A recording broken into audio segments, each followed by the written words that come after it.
मित्रांनो, स्वाभिमान शोध अस्तित्वाचा या मालिकेच्या आजच्या भागात आज आपण बघणार आहोत.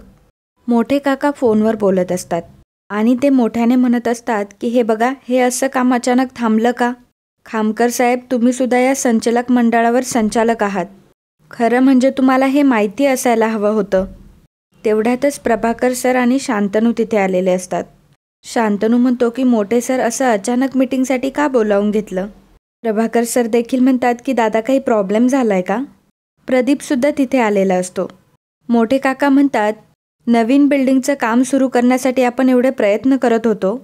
आता ते काम सुरू झाल्यानंतर मध्येच कोणीतरी थांबवलं, तर मग राग नाही येणार का? प्रदीप म्हणतो, पण कोणी थांबवलंय काम आणि कशासाठी? मोठे काका म्हणतात की मला तेच विचारायचे, तुमच्यापैकी कोणी सूचना दिली होती का तशी? प्रदीप म्हणतो की अहो दादा, ते काम तुम्ही बघत होतात आणि मी कशाला थांबवेल? शांतनू देखील म्हणतो की ॲक्च्युली हे मला आत्ता कळतंय. प्रभाकर सर म्हणतात की मग आपल्यापैकी कोणी नाही तर काम थांबवलं कोणी? तेवढ्यातच विनायक तिथे येतो आणि म्हणतो की मी थांबवलं. सर्वजण त्याच्याकडे आश्चर्याने बघू लागतात. विनायक म्हणतो की हो, मीच थांबवलंय ते काम. सर्वजण उभे राहतात. मोठे काका म्हणतात की विनायक, तू थांबवलंयस काम? आणि का? विनायक म्हणतो की तिथे कॉलेजची बिल्डिंग बांधण्यापेक्षा दुसरं काहीतरी इम्पॉर्टंट करावं अशी माझी इच्छा आहे. प्रभाकर सर म्हणतात की ओके, पण त्याहीपेक्षा महत्त्वाचं असं काय कारण आहे? विनायक म्हणतो की हॉस्पिटल. शांतनू म्हणतो की हॉस्पिटल? पण हे सगळं अचानक आणि कशासाठी? विनायक म्हणतो की शांतनू, आपण गेली कित्येक वर्ष शिक्षण देण्याचं महत्त्वाचं काम करतोय. आपल्या सर्वांना आपली ही संस्था इंटरनॅशनल लेवलला न्यायची आहे आणि त्यासाठी मला तुमच्या सर्वांची साथ हवी आहे. पण मला असं वाटतं की त्या जागी कॉलेजची बिल्डिंग बांधण्यापेक्षा हॉस्पिटल बांधणं जास्त गरजेचं आहे. मोठे काका म्हणतात की हे आणि तुला कशावरून वाटलं? विनायक म्हणतो की बाबा, मी रिसर्च आणि होमवर्क केल्याशिवाय कुठलीही गोष्ट करत नाही. मी त्या परिसराचा सर्वे करून घेतलाय. आजूबाजूला तिथे कुठे हॉस्पिटलही नाही आहे. जर हॉस्पिटल तिथे उभं राहिलं तर लोकांना त्याचा खूप उपयोग होईल. म्हणून मला असं वाटतं, पण अर्थात तुमच्या सर्वांची परमिशन असेल तर. आणि तरच मी हे प्रपोजल पुढे नेणार आहे. आणि मला पूर्ण खात्री आहे की तुम्ही या प्रपोजलला नाही म्हणणार. शांतनू म्हणतो की दादा, मला हा डिसिजन खरंच खूप आवडलाय. गरिबांना या गोष्टीचा खूप फायदा होणार आहे. आपल्या शहरात काही लोकांना योग्य उपचार मिळत नाही आणि योग्य वेळेतही मिळत नाही. त्याचा खर्च देखील त्यांना परवडत नाही. अशा सर्वच लोकांना आपल्या हॉस्पिटलचा नक्कीच फायदा होईल. I am proud of you दादा, असं म्हणून शांतनू विनायकला मिठी मारतो. प्रदीप देखील होकार दर्शवतो. मोठे काका मनात म्हणतात की वा चिरंजीव वा, तू स्वतःची इमेज अजून मोठी करण्याचा प्रयत्न करतोय आणि ते आपल्या फायद्याचं आहे. तू जे काही करशील ते मला आणि सुपर्णाला फायद्याचंच आहे. मग विनायक म्हणतो की बाबा, आता मला तुमचं मत जास्त महत्त्वाचं आहे. मोठे काका म्हणतात की मला आज संचालक म्हणून नाही तर माझा मुलगा म्हणून तुझं कौतुक करावंसं वाटतंय. खरंच तुझा अभिमान वाटतो मला. तुझ्यामुळे आपली संस्था अजून मोठ्या पदावर जाणार आहे आणि तुझ्या म्हणण्यानुसार त्या जागेवर हॉस्पिटलच उभं राहणार आहे. विनायक म्हणतो की म्हणजे तुम्हा सर्वांना हे प्रपोजल मान्य आहे तर? तेव्हा प्रभाकर सर म्हणतात की हो हो, अर्थातच. मग शांतनू म्हणतो की बरं, आता मी येतो, माझंही लेक्चर आहे. आणि मग प्रदीप, प्रभाकर सर आणि शांतनू तिथून निघून जातात. मोठे काका आणि विनायक तिथंच बसलेले असतात. मोठे काका म्हणतात की विनायक, तू किती सहजपणे सर्वांची मनं जिंकत चाललायस रे. वा, खरंच तुझ्याकडं जादूची कांडी दिसतीये. विनायक म्हणतो की थँक्यू बाबा. तर विनायक फोनवर बोलत बोलत बाहेर येतो. तो हळूच बोलतो, हा आत्ताच बोलणं झालंय माझ्याशी. अशीही मी गोल्डन अपॉर्च्युनिटी आणि एवढी संपत्ती वाया जाऊ देणार नाही आहे. तिथं माझं ड्रीम प्रोजेक्ट होईल. तिथे हॉस्पिटल नाही तर मॉल होईल. I will call you back, असं म्हणून कोणाशी तरी तो बोलत असतो. नंतर विनायक फोन ठेवतो आणि म्हणतो की सॉरी बाबा, तुम्हाला न सांगता मला हे करावं लागलं. पण हे असं करायचं ते मला चांगलंच माहिती आहे आणि ते कसं अंमलात आणायचं हे देखील मला चांगलंच माहिती आहे. तर इकडे पल्लवी रूममध्ये बसलेली असते. मोठ्या आईचं बोलणं आणि तोच घडलेला सर्व प्रसंग तिला आठवत असतो.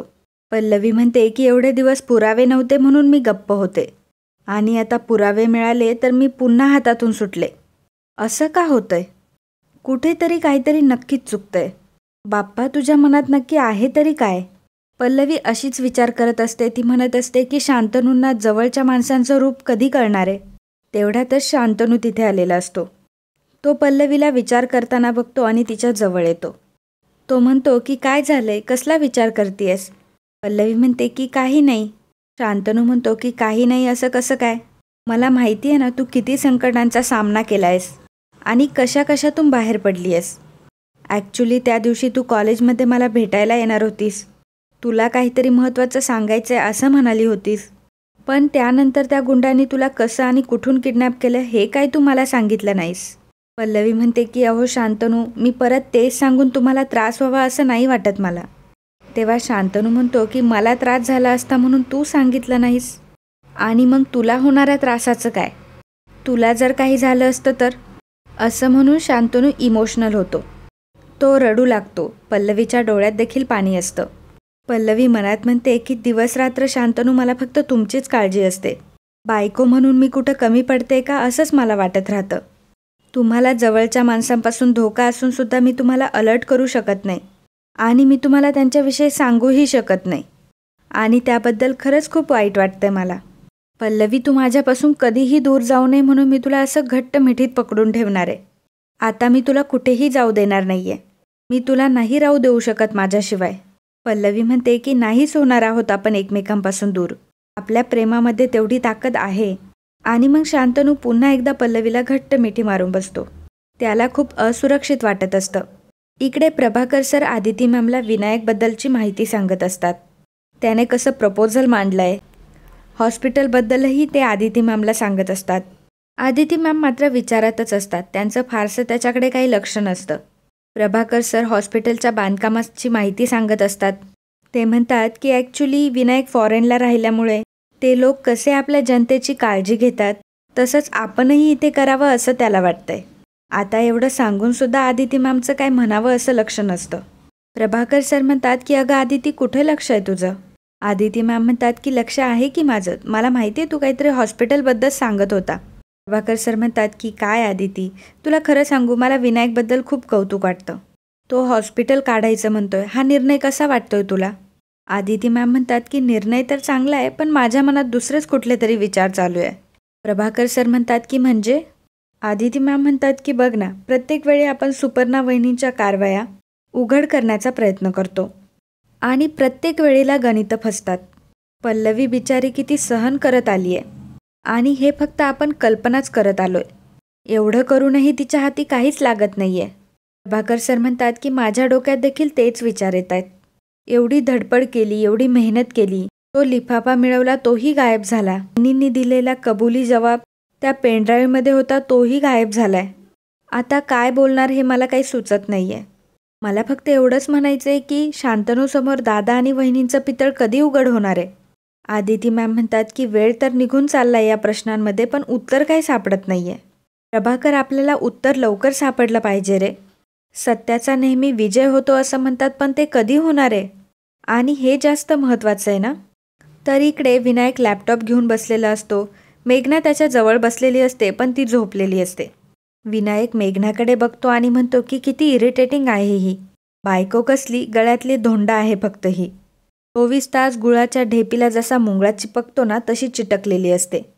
मग अचानक मेघनाला जाग येते. ती काळजीपोटी म्हणते की अहो, तुम्हाला काय हवंय का? चहा, कॉफी किंवा हळदीचं गरम दूध आणू का तुमच्यासाठी? विनायक म्हणतो की काही नकोय मला. हे बघ, माझं काम झाल्यावर मी येईल झोपायला. तू कशाला उगाच जागत बसतेस? जा तू जाऊन झोप.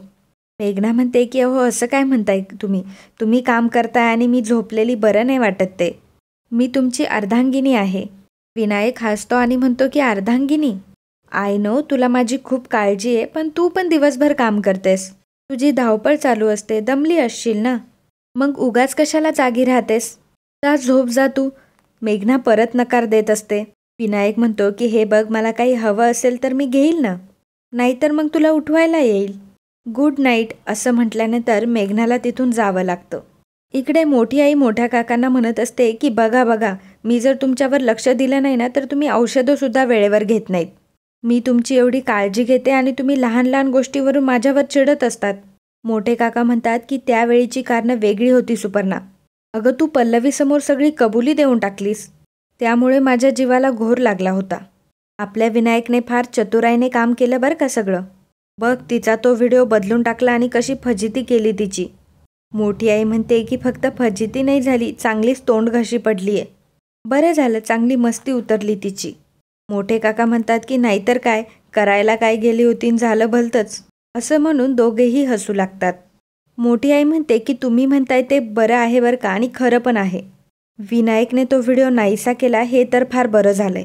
म्हणजे पुरावा कोणाच्या हाती लागायचा प्रश्नच नाही. आणि हे बघा, तुम्ही म्हणताय ते एकदम खरं आहे की विनायक खरंच आपल्या हुकुमाचा इतका आहे आणि अगदी योग्य वेळी तो आपल्यापाशी परत आलाय. आता विनायकच्या मदतीने पल्लवीला कशी सळो की पळो करून सोडते ना ते बघाच. विनायक लॅपटॉपसमोर बसलेला असतो. बॅगेतून तो पेनड्राईव्ह काढतो. हा तोच पेनड्राईव्ह असतो ज्यामध्ये पल्लवीचं आणि मोठ्या आईचं ते बोलणं असतं. विनायकने अजूनही तो व्हिडिओ डिलीट केलेला नसतो. तो पेनड्राईव्ह लॅपटॉपला कनेक्ट करतो आणि पुन्हा तो व्हिडिओ बघू लागतो आणि मनात म्हणतो की आई, तू सगळी कबुली दिलेला व्हिडिओ मी डिलीट केलाय असं तुला सांगितलं. ते मी तुला खोटं सांगितलं होतं. तो व्हिडिओ मी माझ्याकडं सुरक्षित ठेवलाय. पल्लवीच्या पर्समध्ये त्याच रंगाचा पण वेगळा पेनड्राईव्ह ठेवला होता. त्यामुळे तिची फजिती झाली. आपल्या हाताला लागली कुठलीही वस्तू फेकून द्यायची नसते, ती कधी पण उपयोगात येऊ शकते. हे मला चांगलंच माहिती आहे. त्यामुळे तुमचा हा व्हिडिओ मी माझ्याकडं ठेवला. ऑफकोर्स तुम्हाला मी याबद्दल काहीच कल्पना दिली नाही, त्याबद्दल आय एम सॉरी आई. तो व्हिडिओ बघत असताना ऐकत असताना नेमका विनायकला फोन येतो. तो फोनवर बोलत असतो की हे बघ, मी तुला सारखा फोन नाही करू शकत. काय आहे, इकडं डोक्याला फक्त ताप आहे. एकतर बायको असते आजूबाजूला, नाही तर घरातलं कोणीतरी असतंच. मी कशाला जातोय तिच्याकडे, तीच मला सारखी येऊन चिकटलेली असते. बोरिंग आहे ती. आणि बोलण्याच्या नादामध्ये लॅपटॉप तो तिथेच ठेवतो आणि तसाच बाहेर बोलत बोलत जातो. तेवढ्यातच पल्लवी जिन्यावरून खाली उतरत येत असते. सुरुवातीला ती किचनमध्ये जाते, तिला पाणी हवं असतं. शांतनूसाठी ती पाणी घेऊन जात असते आणि अचानक तिची नजर लॅपटॉपवर पडते. ती म्हणत असते की असा अचानक लॅपटॉप उघडा ठेवून कोण गेलं असेल बरे. आणि मित्रांनो, आजचा हा भाग इथेच संपतो. पुढील भागात आपल्याला पाहायला मिळणार आहे विनायक लॅपटॉप सोडून गेल्यामुळे अर्थातच पल्लवीचा आणि मोठ्या आईचा व्हिडिओ तो तसाच ऑन असतो. पल्लवी लॅपटॉप जवळ आलेली असते, अर्थात ती लॅपटॉप बंद करण्यासाठी आलेली असते. आता ती तिथे आल्यावर विनायक तिला बघतो की तीच व्हिडिओ तो बंद करते. हे आपल्याला पुढील भागातच कळेल. मित्रांनो, कालच्या भागात कमेंट करणारे आपले दर्शक होते गौतमी मोहिते, आकाश पाटील, पूजा कांबळे, रमा वाडकर, गीता चंदेर, प्रेरणा शेते, रंजना दारुंकर, सुषमा, अपर्णा मायेकर, आकाश पाटील, रमा वाडकर, मिनल घरात, मुकुंद कुलकर्णी, प्रमोद पंडित, श्रीदेव साळवी, रेश्मा भगत, मंदा खरे, सुमन कुलकर्णी, संतोष राजगुरू, आफिया, विवेक बोरकर, नीलम गीते, योगेश मेश्रम, आर.जे. घाटगे सारकर, दर्शना साळुंके, रचना पारधिये, शैला मांडगे, धनश्री देशमाने, आनंद केसवानी आणि बीना परांजपे या सर्वांनी व्हिडिओला कमेंट करून खूप छान प्रतिसाद दिल्याबद्दल थँक्यू.